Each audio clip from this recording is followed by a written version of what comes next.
Mesdames, Messieurs, bonsoir et bienvenue dans votre émission Sport Première. Découvrons ensemble les titres de votre émission. Nous parlerons du début de la saison de la course de côte automobile. La première course avait lieu ce dimanche après-midi au Marin. Nous parlerons aussi de la natation avec la sélection de Martinique pour les Carifta Games de natation. Hier, nos nageurs étaient au Carbet pour un grand rassemblement. Nous reviendrons aussi sur le temps fort de la 18e journée de Régional 1 avec en football, notamment le choc entre le club franciscain et l'Aiglon qui a tourné en faveur des franciscains. Enfin, nous parlerons des changements au sein de la Maison des Sports avec le CROSMA qui devient depuis cette semaine le CETOS Martinique. Je vous le disais en titre, ce week-end marque le retour des courses de côte en Martinique. Ce dimanche après-midi, plus de 14 pilotes ont répondu présents à cette première montée officielle au quartier Marc-Capron-Marin. Sur un circuit d'1 km 300, la lutte s'est jouée entre Patrick Besselot sur sa monoplace, mais aussi Christophe Couillan en voiture fermée. Au terme des 7 montées officielles, c'est Patrick Besselot qui s'impose avec sa barquette, juste devant Christophe Couillan et Patrick Calvel. Une première course qui marque et qui rythme cette saison automobile. Je vous propose d'écouter quelques réactions justement après cette course. Sandrine Besselot, l'une des femmes pilotes engagées sur cette compétition, et Michel Akari. C'est un petit moment effectivement que j'avais laissé le sport automobile parce qu'aujourd'hui, il n'est plus ce qu'il était avant, mais bon, ce n'est pas en restant libre à caser qu'on va y contribuer à le relever et faire quelque chose. Non, au contraire, il faut y mettre du sien. Et donc un petit coup de pied dans le derrière par mon père, ça m'a pas fait de mal. Et aujourd'hui, je suis revenue pour déjà reprendre mes marques après 1 an et demi d'arrêt.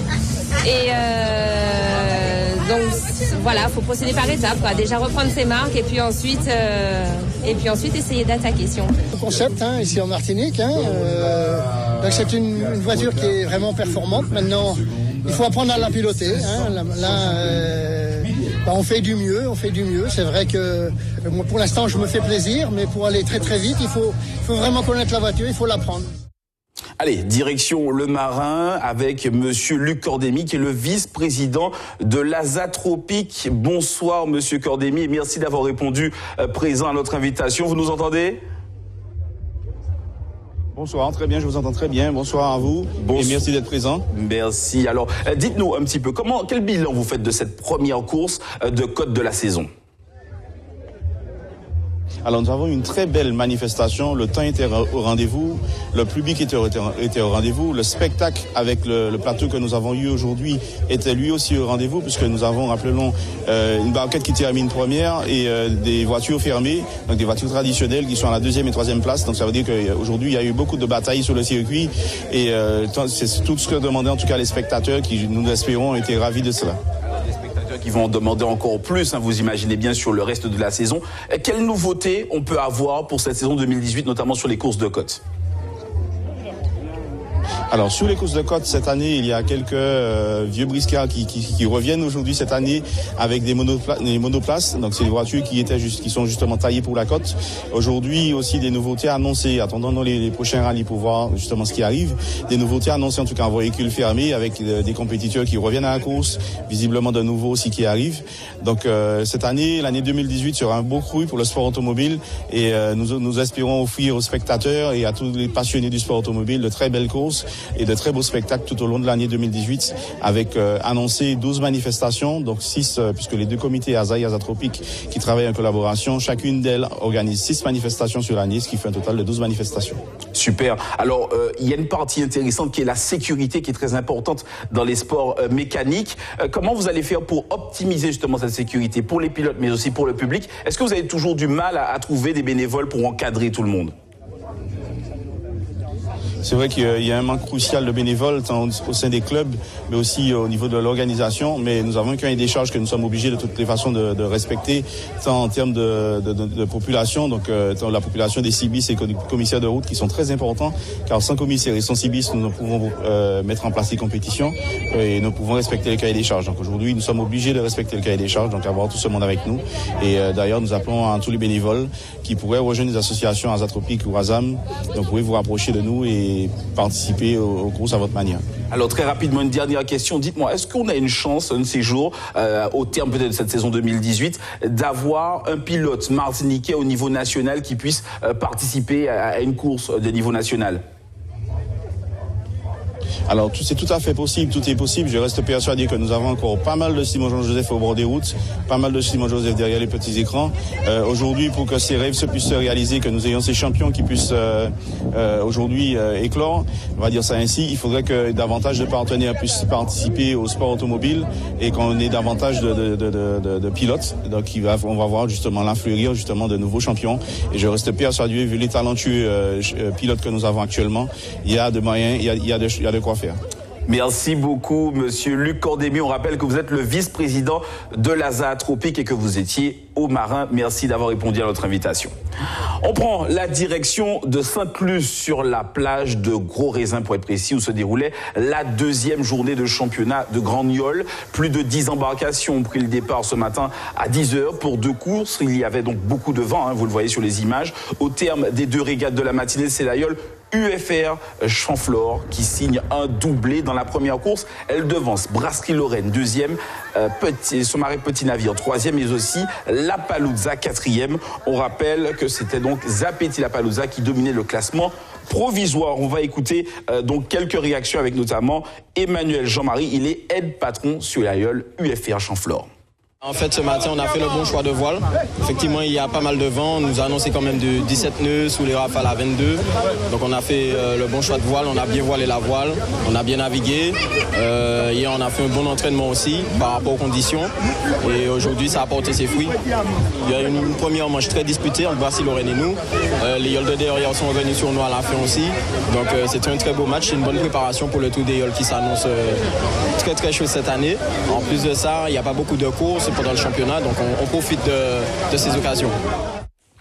On change de plan d'eau et on va en piscine cette fois-ci avec les nageurs martiniquais qui participeront bientôt au Carifta Games de natation. Ce serait donc 16 jours, ça se passera en Jamaïque du 30 mars au 4 avril. Cette compétition caribéenne majeure est l'occasion pour nos nageurs de gagner en expérience et de se préparer pour les échéances nationales et européennes de fin de saison. Parmi les nageurs sélectionnés, 6 d'entre eux viennent de Shellshare Natation 2000. Focus sur cette méthode shellsharoise avec le reportage de Lauriane Virasamy. 6 nageurs sur les 25 sélectionnés pour représenter la Martinique au Carifta Games de natation en Jamaïque viennent du club Shellshare Natation 2000. Parmi eux, Inès, qui participera pour la première fois à cette compétition caribéenne. Elle a été retenue sur 9 épreuves. Elle y voit une vraie reconnaissance de son talent. C'est ma première édition des Carifta en tant que nageuse. Et sinon, avant, je n'étais pas qualifiée. Donc, j'ai fait 6 ans et je suis vraiment contente parce que c'est vraiment une reconnaissance parce que tous les entraînements qu'on fait 2 fois par jour, c'est vraiment très dur. Et là, c'est comme une reconnaissance et c'est vraiment bien. Pas question pour les nageurs shellsharois de se reposer sur leur laurier. Ces athlètes doivent enchaîner les kilomètres dans l'eau avant de se concentrer sur la technique. Nathanaël sait exactement ce qu'il doit travailler. Qu'est-ce qui me manquerait techniquement ce serait les virages, surtout les virages, et aussi certaines fois sur les départs, et aussi beaucoup travailler mes jambes. Depuis le début de la saison 2017-2018, Shellshare Natation 2000 a instauré une double séance d'entraînement le matin et le soir. Cette intensification de la préparation physique serait la clé de la réussite. Beaucoup de kilométrage, beaucoup d'applications, beaucoup de rigueur sur la technique de nage. Parce qu'avant, pour faire un nageur propre, il faut nager bien et lui mettre du kilométrage dessus. Et quand il nage bien, quand il y a du kilométrage, normalement, on est sur la réussite. Avec un peu plus de 300 licenciés, Shellshare Natation 2000 souhaite renforcer ses infrastructures afin de permettre à plus de shellsharois de nager au plus haut niveau. Alors justement, pour parler de cette sélection de nageurs martiniquais, mais aussi des Carifta Games de natation, on reçoit monsieur Alex Badian, qui est le président de la Ligue de natation. Bonsoir monsieur Badian. Bonsoir Christophe Arnery et bonsoir à tous les téléspectateurs de Martinique Première. Alors dites-moi déjà, quels sont les objectifs de la Ligue pour ces Carifta Games de natation ? Alors, ces cariftas de natation sont un moment très fort pour la Ligue de natation, puisque je dirais que c'est le seul moment de la saison où nous faisons partir une sélection. Sinon, donc les autres compétitions sont organisées, c'est vrai, par la Ligue de natation, mais ce sont les clubs qui engagent leurs nageurs. Donc là, nous avons un regroupement de 30 nageurs.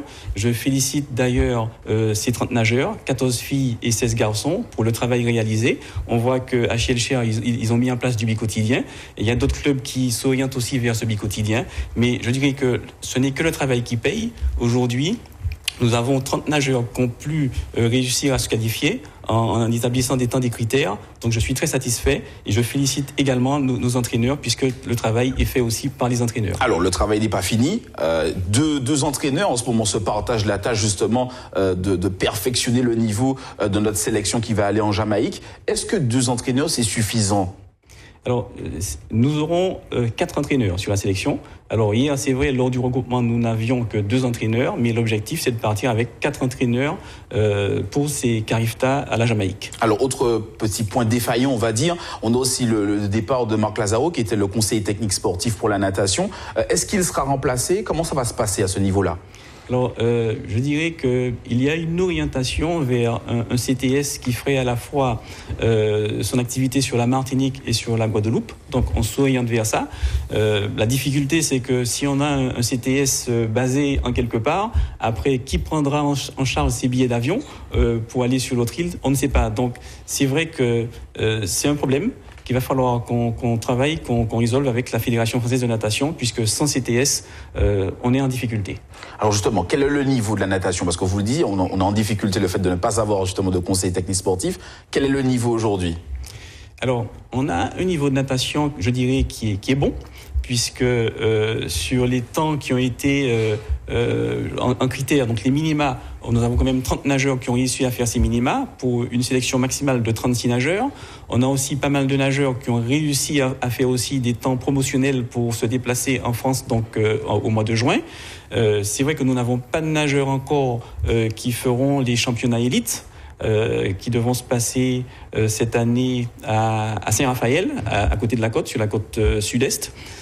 Cependant, on va profiter de ces cariftas et j'espère que lors de ces cariftas, qui est une compétition qui nous permet à la fois de nous qualifier également pour les championnats de France et pour les championnats de France aussi, pardon. Donc j'espère que nous aurons 1 ou 2 nageurs ou pourquoi pas 3 qui pourront se qualifier. On va les suivre avec beaucoup d'attention. Merci beaucoup, Monsieur Badian. On rappelle que vous êtes le président de la Ligue de natation de la Martinique et que les cariftas, c'est du 30 mars au 4 avril. Du 31 mars au 4 avril. Super, on va suivre ça avec attention. Allez, on passe maintenant au sport collectif. Il y avait pas mal de beaux matchs hier, des matchs de basket. Chez les filles, le Golden Lion en marron recevait la Gauloise en blanc. Un duel au sommet entre 2 équipes qui occupent respectivement la première et la deuxième place. On a eu droit à de très belles actions de part et d'autre. Ce sont les Trinitéennes qui ont sonné la charge. Les Joséphines ont alors répliqué, mais n'ont pu reprendre l'avantage peu avant la pause. Mais Laini Teliam et ses coéquipières de la Gauloise ont mieux géré les débats. Elles ont déployé leur jeu et ont réussi à reprendre les rênes du match au 3e quart-temps avec beaucoup d'expérience et beaucoup de dextérité sous la raquette. La Gauloise s'impose 55-45, un score logique qui confirme leur position de leader au classement. On va écouter justement Laini Teliam, l'une des joueuses de la Gauloise. On a bien géré, on a eu un peu plus d'adversité que d'habitude, mais on a géré, on a tenu tout le match. Même au coude à coude, on est resté soudés et finalement, au 4e quart-temps, on a réussi à prendre l'avantage. Mais on est vraiment resté soudés tout le match, même quand elles sont passées devant, même quand on était dans l'adversité, on n'a pas hésité à mettre des brins, nous aussi. Et voici le score. Allez, un petit point sur les résultats du week-end chez les femmes. Victoire de l'Éclair sur le Sporting Club Lamantinois, sur le score écrasant de 56-25. L'AS Black Star n'a pas ménagé l'Aigle Noir en gagnant 55-35. Allez, on passe aux hommes et on reste au hall de Saint-Joseph. Là aussi, le Golden Lion en blanc, cette fois-ci, recevait la Gauloise en rouge. Scénario totalement différent que les filles. Le leader joséphin a tout de suite planté le décor en prenant le contrôle du match. Avec quelques erreurs d'arbitrage au passage, la Gauloise parvient à reprendre et même à faire le spectacle avec quelques smash signés Gilles Budet, vous le voyez à l'écran. Mais si cela ne suffira pas pour les Gaulois qui étaient assiégés en terre joséphine, puisse justement se dégager. Le Golden Lion creuse l'écart et s'impose avec 15 points d'écart au tableau d'affichage, 93 à 78. Le Golden Lion conserve donc son invincibilité à domicile. Nous allons donc écouter Francis Donat. Il est l'un des artisans de la victoire, Joséphine. On est invaincu chez nous et on voulait le demeurer. On est invaincu en Martinique depuis maintenant presque 3 ans. Et donc chaque match, on sent que les équipes veulent nous faire tomber, mais bon, on est là et on va se battre jusqu'au bout. On va continuer à garder cette invincibilité le plus longtemps possible. On a une équipe, on va dire, un peu complète. Et en fait, ça fait plusieurs années qu'on joue ensemble aussi. Il y a des jeunes qui viennent, qui poussent, qui mettent un peu de concurrence. Et avec tout ça, l'équipe ne faiblit pas. Et peut-être aussi que les autres équipes elles sont encore dans un creux et que ça va remonter. Mais pour l'instant, on profite de tout ça. On fait le point sur les résultats chez les garçons. Le Sporting Club Lamantinois l'emporte de justesse à Sainte-Marie face au BBS, 49 à 46. L'USAC s'impose aussi face à l'AS Black Star, 87 à 68. Et l'USD en grande forme ces temps-ci l'emporte sur le Golden Star, 50 à 44. On change de ballon et on passe au handball. Chez les filles, il y avait un match qu'il ne fallait surtout pas louper hier soir. C'était le choc entre le Réveil Sportif et l'Arsenal. Les Robertines sont arrivées déterminées en terre gros-mornaise. Face au Réveil Sportif, elles ont montré de bonnes qualités offensives, mais aussi défensives. Les gros-mornaises, pourtant à domicile, n'ont rien pu faire pour inverser cette tendance. Elles s'inclinent d'un petit but, 18 à 17.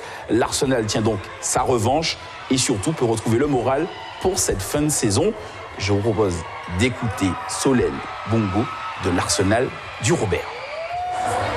Le match, on savait qu'il était compliqué, mais on l'a préparé beaucoup à l'entraînement cette semaine et on s'est donné les moyens de réussir.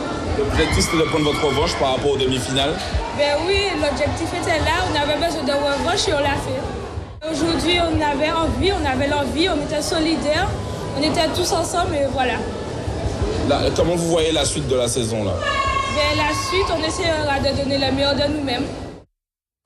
Allez, quelques résultats chez les femmes à l'issue de ce week-end. Les équipes phares se sont imposées. Victoire de l'Entente, du TS Franciscain, de l'USC Citron et de l'UJ Redoute. Chez les hommes, pour cette 15e journée, l'Étoile de Gondeau recevait le TS franciscain. Les Lamantinois en vert ont tout de suite pris les choses en main, obligeant les franciscains à courir après le score. L'Étoile de Gondeau, en leader, a géré la rencontre, ne laissant que très peu d'espace à son adversaire. Les franciscains sont tout de même bien battus, mais ils ne parviendront pas à inquiéter les Lamantinois malgré tout. Ils s'inclinent d'un petit point, 27 à 26. Quelques résultats du week-end, justement, sur les matchs des hommes. La Gauloise s'impose face à Sainte-Anne Cap 110. L'USC Citron a maîtrisé Dillon-Doubout. Et le Réveil Sportif a écrasé l'étoile de Carab. L'éveil, de Carab. Allez, maintenant, on va passer au football avec la 18e journée de Régional 1. On accueille Manuel Larade. Bonsoir, Manuel. Bonsoir, Christophe. Vous allez Bonsoir bien? à tous. Ça va? Super. Et vous savez, on l'a dit, le choc de ce week-end, c'était donc la rencontre entre le club franciscain et l'Aiglon, un match qui a tenu toutes ses promesses. Qu'est-ce qui s'est passé justement? Exactement, un match qui a tenu toutes ses promesses avec notamment un déplacement sans complexe pour l'Aiglon du Lamentin qui va d'ailleurs mener la première attaque, un tir et Arsène, le portier franciscain qui se met en évidence. Le club franciscain va tout de suite porter le danger dans le camp justement lamantinois. Après justement une grosse erreur de la défense de l'Aiglon, Ulrich Silis va marquer le premier but de la rencontre. Voilà, un premier but d'Ulrich Silis. L'Aiglon bien sûr va essayer de revenir au score, mais en deuxième mi-temps, toujours lui, l'homme du match, on peut dire, Ulrich Silis va encore marquer ce deuxième but qui va permettre à son équipe d'engranger les 4 points de la victoire. En tout cas, c'est passionnant ce championnat pour cette saison 2017-2018. On va donc écouter quelques réactions, des réactions avec notamment la joie du supporter, on le voit, des supporters franciscains. Les réactions tout d'abord de Stéphane Abol, qui est l'un des joueurs du club franciscain, et Jean-Marc Sivot, l'entraîneur de l'Aiglon du Lamentin. On avait à cœur de gagner ce match, puisque au match aller, on amène les 2-0. Ils sont retournés sur nous à cause de notre défense. On n'a pas travaillé pour aller pour garder notre score, préserver notre score pour gagner ce match chez eux. Maintenant, on est chez nous. C'est chose faite. Et puis, on essaie de travailler encore plus pour rester derrière le leader. L'Aiglon les a poussés dans leur dernier attachement. Ils ont été plus efficaces. C'est vrai qu'on a eu le ballon le plus souvent. Mais malheureusement, on fait encore 2 cadeaux qui nous coûtent un match qu'on devait normalement gagner ce soir. Allez, maintenant, on va un petit peu voir quels sont les temps forts du week-end. Qu'est-ce qui s'est passé d'autre? Quels sont les chocs qu'on a eus? Alors, la grande surprise, c'est la défaite du RC Rivière-Pilote, qui était leader avant cette journée. Le RC Rivière-Pilote qui s'est fait battre par l'Émulation, une équipe qui cherche justement à se maintenir en R1 trophée Gérard Janvion. C'est une surprise. Il se dit que l'équipe du RC Rivière-Pilote a beaucoup de blessés, et puis des joueurs comme Grégory Pastel étaient restés sur le banc. Il faut dire que ces équipes, comme le RC Rivière-Pilote, jouent sur plusieurs tableaux. Ils ont besoin de faire jouer d'autres joueurs pour essayer notamment qu'il y ait cette récupération nécessaire pour attaquer les autres compétitions. Est-ce que du coup le classement a changé? Oui, c'est encore le Golden Lion qui reprend la tête du classement avec 1 point d'avance sur donc, le RC Rivière-Pilote qui a perdu, on le rappelle, à domicile, avec 1 point d'avance également sur le club franciscain. Ensuite arrive le club colonial qui se trouve donc à la 4e place avec 51 points. Ensuite vous retrouvez l'Aiglon, la Samaritaine et puis un ventre mou où l'on retrouve le RC Saint-Joseph. Et puis en bas de classement, donc des équipes comme l'Émulation qui font tout pour s'en sortir et rester en R1 donc pour cette saison. Super Manuel. Et puis on continue avec du football. On va parler justement de ce match un peu loisir qui a eu lieu du côté du Gros Monde. C'était la 4e édition de match désormais célèbre entre les femmes du monde politique et de la presse et puis d'anciennes sportives émérites. On a pu voir notamment Adriana Lamal qui était championne de France notamment sur 110 mètres haies. Il y avait Aurélie Nella ou encore Sylvia Saïd Soutane élue à la 7e. Un match qui est l'occasion de célébrer à une façon sportive le droit de la femme et aussi toute leur place dans le monde sportif. Pour l'anecdote, sachez que les 2 équipes se sont séparées sur le score de parité de 6 buts partout, ce qui fait 12 buts au total. Ce n'est pas mal pour ces demoiselles. On écoute quelques réactions à l'issue du match. On se rend compte que ce n'est pas parce qu'on est une femme politique et qu'on est toujours en tailleur, 3 pièces, qu'on ne sait pas mettre un short et mettre des tennis et shooter dans le ballon, même si le ballon nous passe à côté. L'essentiel, c'est d'être ensemble et de s'amuser. Pour moi, c'est vraiment un honneur de partager ce petit moment, ce petit square, comme on dit chez nous. Ça permet aussi de faire des rencontres, de beaux échanges. Et le sport, on a déjà dit, on a déjà compris, c'est un beau vecteur et ça réunit beaucoup de monde. Je crois qu'il y a une espèce de cohésion entre nous lorsque nous nous retrouvons tous ensemble. Et je crois que le message peut mieux passer après parce que nous tissons ensemble des liens, bien évidemment des liens sportifs, mais aussi des liens d'amitié qui nous permettent effectivement de nous retrouver. On peut tout concilier, bien sûr. C'est vrai que ça demande du temps, un emploi du temps aménagé. Il faut vraiment pouvoir pallier le sport, le travail et des activités extra, mais on y arrive. Le sport, c'est source d'adrénaline, c'est force aussi d'esprit d'équipe. Et cet esprit d'équipe, on le travaille, on le cultive. Et donc je crois que vraiment le sport, pour moi, c'est une des réponses que nous devons apporter à notre jeunesse, qui le fait pour la plupart, mais beaucoup n'en font pas suffisamment. Et il faut vraiment porter le sport haut et les couleurs du sport haut et fort. Très très beau match justement. Allez, on prend la direction de la Maison des Sports où ce vendredi soir il y avait une assemblée générale au cours duquel le CROSMA est devenu le CETOS Martinique, c'est-à-dire le comité territorial olympique et sportif de la Martinique. Sans surprise, c'est Germain Soumbo qui prolonge son mandat de président pour les 4 prochaines années.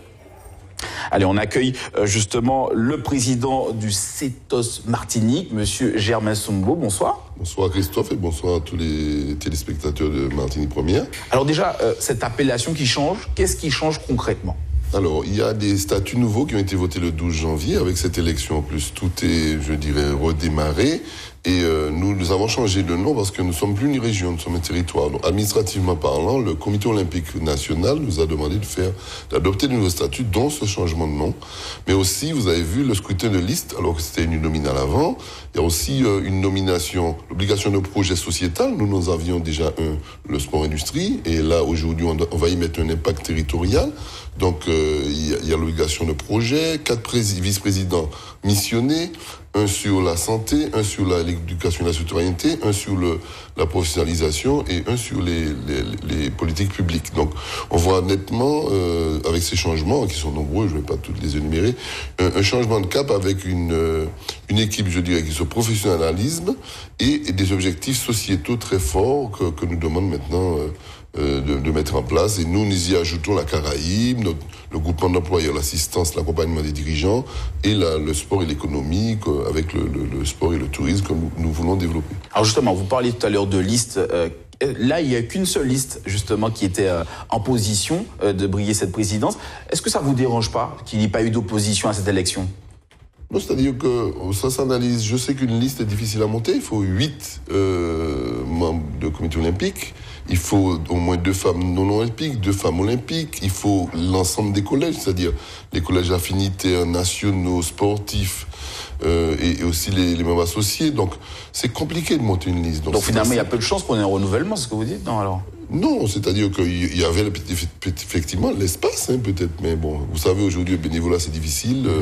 Même ceux qui souhaitent rassembler, c'est pas simple non plus. Ouais, j'imagine. Je crois que, oui, je crois que la démocratie est ouverte. Ceux qui veulent se présenter se présentent, mais il faut effectivement s'accrocher. Alors, vous parlez justement monter un projet, montrer une équipe solide. Vous parlez de bénévoles. Vous avez un projet qui consiste à professionnaliser un peu plus le monde du sport. Est-ce que, selon vous, c'est un levier important pour permettre de meilleures performances chez nos sportifs? Absolument. Non, je crois que le sport ne se lie pas seulement, évidemment, par sa locomotive, c'est-à-dire le haut niveau, mais se lie aussi par son impact sociétal. Aujourd'hui, il faut développer autant le sport de haut niveau. Nous allons maintenant aller aux Olympiques de la Caraïbe, de l'Amérique centrale, du 18 juillet au 4 août, mais nous avons aussi un travail important à faire sur le sport social. Alors, la CAF était présente à l'Assemblée générale. Vous avez vu, il y a une convention très forte qui va avoir lieu. Donc, il y a aussi le sport santé, il y a le sport tourisme. Il y a tous les aspects sociétaux du sport à développer. C'est pas seulement, je veux dire, le haut niveau et il faut le concevoir un petit peu globalement. Merci beaucoup, Monsieur Germain Soumbo. On reviendra sur toutes ces thématiques. On rappelle que vous êtes le président désormais du CETOS Martinique. Merci à vous et à bientôt. Merci. On termine justement par cette belle initiative du week-end qui se passait du côté du stade Louis-Louis Haché, les Olympiades de la paix. Il s'agissait de transmettre des valeurs d'entraide, de partage, mais aussi de solidarité à travers la pratique sportive. Plusieurs disciplines étaient à l'honneur. Reportage de Stéphanie Octavia.